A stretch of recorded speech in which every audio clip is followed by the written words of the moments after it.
બનાસકાંઠા જિલ્લાના પાલનપુર ખાતે 10 દિવસ પહેલા રોડ બનાવવામાં આવ્યો।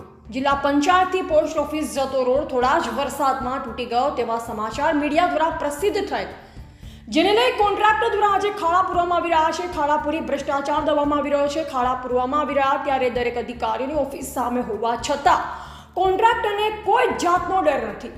પોતાના ભ્રષ્ટાચાર છુપાવવા ખાડા પૂરવામાં આવી રહ્યા છે। શું ખાડા પૂરવાથી ભ્રષ્ટાચાર છુપી જવાનો વાત કરવામાં આવે તો કોન્ટ્રાક્ટર 1 મહિના અગાઉ રોડ બનાવવામાં આવ્યો, તે રોડ માત્ર થોડા જ વરસાદમાં તૂટી ગયો। પાલનપુર જિલ્લાની તમામ ઓફિસો ત્યાં આવેલ છે, છતાં કોન્ટ્રાક્ટરે બોગસ અને હલકી ગુણવત્તાવાળો રોડ બનાવી દેવામાં આવ્યો। દરેક અધિકારીને તે રોડ ઉપરથી જ નીકળવાનો રસ્તો છે, છતાં કોન્ટ્રાક્ટરે કોઈ પરવા કર્યા વગર બોગસ કામ કરી રોડ બનાવી દેવામાં આવ્યો છે।